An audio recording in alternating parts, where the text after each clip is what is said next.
Et on a donc Anthony et Cédric. Ça n'a pas changé depuis ce matin? Non, je crois pas. On n'a pas les idées très en place, mais à ce point-là.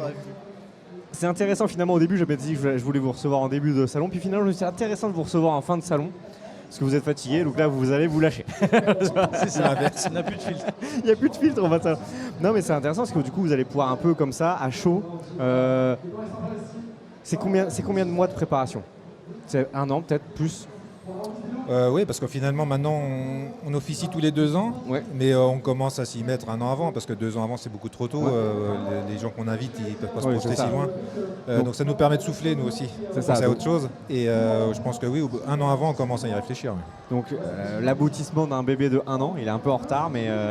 C'est ça, un couple de 10 ans et un bébé d'1 an. Un couple de 10 ans et un bébé d'1 an. On est sur une belle édition quand même là sur 2024.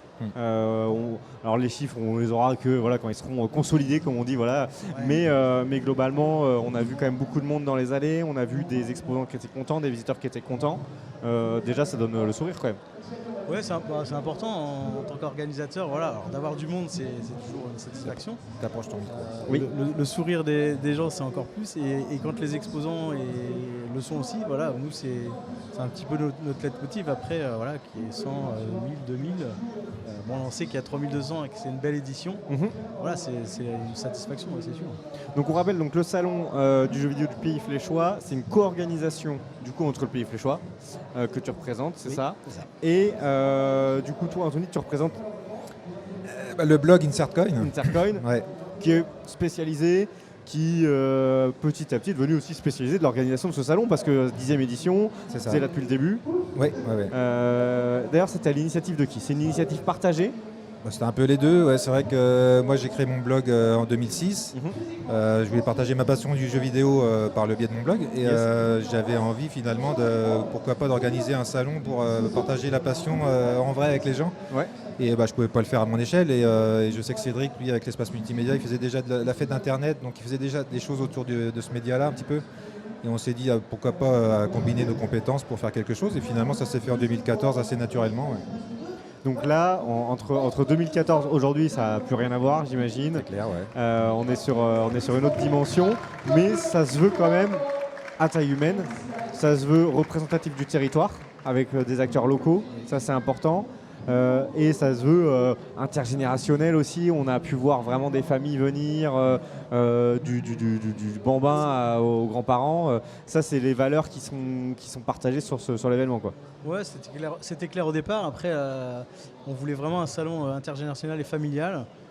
Je dirais qu'on met tout en œuvre justement pour voir des enfants de 0, enfin de 3 à 99. Et surtout en famille. Non, mais c'est vrai, on le voit, on a vu les publics complètement différents. Je pense que le contenu aussi fait que c'est ouvert en fait à tout public, passionné, novice, gamer affirmé. Oui, complètement, parce que là il y a de la compète, il y a de la découverte, donc il y a de tout, quoi. C'est ça. Là, j'ai un exemple, le fait que l'école de musique soit là, les parents accompagnent les élèves qui ont joué et ils ne seraient peut-être pas venus pour ça et en fait ils découvrent l'univers du monde du jeu vidéo. Donc, ça c'est hyper intéressant. Il y a de la place pour tout le monde en fait. Il y a le jeu vidéo, c'est un outil.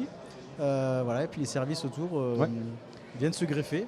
J'ai l'exemple du CPE aussi qui travaille l'environnemental, qui au départ me dit mais qu'est-ce qu'on va pouvoir proposer, mais voilà, il y a un jeu sur les fourmis qui est sorti. Fourmis, qui est un jeu c'est vrai, c'est le jeu tiré du bouquin de Werber et qui apparemment est génial. C'est la deuxième adaptation. Il y avait une première sur PC il y a longtemps. Ah bah tu vois, je savais pas, tu m'apprends. Ouais, deuxième adaptation, moi j'avais joué à la première version que j'avais déjà adoré, du coup là je C'était déjà un RTS un peu comme ça ou... Ouais, c'était déjà à peu près le même truc et qui était déjà vraiment pas mal. Mais là je sais qu'il a vraiment regardé, il a suivi le projet, je pense. Ouais, puis Microïs ont fait du bon boulot. Ouais. C'est pas toujours le cas. C'est pas toujours le cas, mais bon, faut le souligner quand ils en font du bon. Non mais faut le souligner aussi.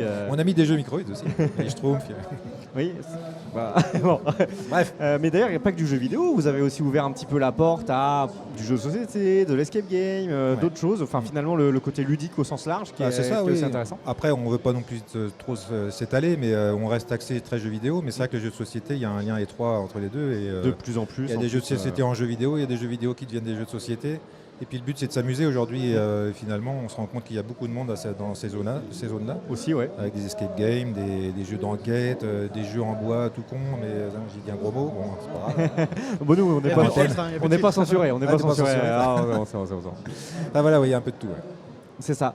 En termes de programmation, on a eu du coup Loupiot, Samuel Etienne. À quel moment il y a un choix qui s'opère? Est-ce que d'abord vous choisissez une thématique, vous vous dites on va faire du Valorant et ensuite qui est-ce qu'on peut faire venir, ou c'est plutôt il y a ses invités et après faut faire du Valo parce que c'est logique quoi. Je dirais que c'est un peu le feeling. Ouais. C'est la particularité d'Anto. Il a cette veille, il suit beaucoup les choses. Et puis il dit tiens, pourquoi pas, j'ai suivi, il y a peut-être quelque chose à faire là. Voilà, c'est la partie Anto et à chaque fois il se trompe rarement parce que. Voilà, on a Apparemment ça va. Ça a l'air d'aller. C'est une révélation, ça y est, je dis que c'est bien ce qu'il a fait. Merci, Jati. Non, mais c'est vrai J'ai que. droit à un bonbon. Oui, sur la bande. Ce qui est intéressant, c'est qu'à chaque fois, les personnes qu'on invite, ils sont dans l'esprit en fait de notre salon en fait. Voilà. Ouais. Et Samuel Etienne et Loupiot, on a partagé des moments avec eux, ils sont vraiment dans cet esprit du partage, de l'échange, de la valorisation du monde du jeu vidéo. Donc voilà, nous ça convient complètement à ce qu'on. Ouais, c'est vrai qu'à la base, en fait, à chaque édition, on essaie de mettre en avant des jeux plus que d'autres. Alors c'est vrai qu'on a fait du Fortnite, on a fait du Street Fighter. Et là, il n'y a pas de Fortnite cette année parce qu'on se concentre plus sur Valorant. Ouais. Moi, j'ai vu l'actualité du jeu vidéo, enfin ce que je suis, donc je me suis dit tiens, Valorant, ça prend de l'essor, ça arrive sur console, etc. Je me dis qu'il y a un truc à faire autour de ça. Ouais. Et c'est là que j'ai pensé à Samuel Etienne, que je suivais déjà finalement sur sa chaîne Twitch pour les revues de presse. Donc c'était plus sérieux, mais tout aussi intéressant. Et c'est là que je me suis dit pourquoi pas le faire venir. Alors, je me suis dit ça va peut-être un challenge parce que finalement il fait pas trop ce genre d'événement. Très peu. Et il a dit oui tout de suite. Alors j'étais assez pris de court et plutôt content. Donc finalement on a accentué là-dessus et j'ai vu qu'il connaissait Loupiot qui était une joueuse. Donc je me suis dit qu'il y avait une synergie à faire entre les deux. Qu'elle est bien matchée. C'est ce qui s'est fait. Ouais. Tout à fait. Donc ça c'est y aller. Après c'est vrai que quand on a un projet comme celui-ci finalement qui est dans le territoire, qui est à taille humaine, ça peut aussi parler finalement à des gens plutôt que des grosses machines à sous, des gros salons qui font des milliers où en fait ils sont qu'un nom dans une liste quoi. Oui, Là, on ne cherche pas une communauté de trafic, je sais pas comment on dit pour le stream de Twitch, les followers. On est plus sur le côté humain de la personne et son intérêt pour le jeu vidéo. C'est vrai que des personnes qui font 2 millions de vues pour des vidéos de gags, c'est pas forcément notre créneau. C'est pas Même ça. si ça ferait peut-être venir plus de monde. Peut-être. Voilà, faut faire des choix judicieux. Et quand on a une édition comme ça qui finalement paraît sans accroc, qu'est-ce qu'on a envie de faire? On a envie de continuer sur cette voie en se disant ok, ou est-ce qu'on a encore de l'ambition pour parce qu'on en parlait tout à l'heure en off, on se dit il faut pas trop grossir parce que grossir c'est aussi un piège. Ouais, c'est toujours, il y a deux niveaux en fait. Quand on se lance, on se dit c'est la dernière, c'est trop de temps, c'est fatigant. Et puis quand on passe l'édition, on finit fatigué, mais on se dit c'est quand même bien quoi. Quand même bien. Parce que la grosse frustration c'est que ça dure 8 heures en fait. Ouais. Voilà, c'est un an de préparation comme je disais. On a plein de monde qui nous aide derrière, mais voilà, il y a cette frustration que ça dure que 8 heures. Maintenant, effectivement, faut être conscient du territoire, des moyens, mais bon, après, on est fermé à rien. Ouais, puis l'espace est encore ouvert, on peut aller au dégradin, on peut étendre un petit peu l'espace. Bon, il va y avoir des limites, mais il y a encore un petit peu de marge. Il y a une petite marge encore, donc on peut faire encore plus gros, mais bon, après oui, il y a une histoire de budget, une histoire de... Toujours, bien sûr. Et puis il faut que les gens nous suivent aussi, que tout le monde soit intéressé pour venir, mais je sens qu'il y a des possibilités, comme vous notamment, qui êtes venu vers nous finalement, et puis c'était une très bonne idée. Au final, on est très content. Une nouveauté.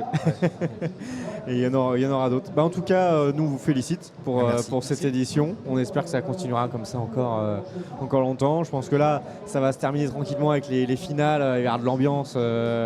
J'espère. Il y aura de l'ambiance. Apparemment, elles sont finies déjà. Ah, c'est déjà fini. J'entends pas parce que ils sont en train de faire le discours de finish. Et puis nous, on va faire une petite conclusion, pareil. Et puis on va discuter, puis on va remballer. Et peut-être qu'on se reverra dans 2 ans. Super. Merci beaucoup, messieurs. Et on vous souhaite un bon repos surtout. Merci.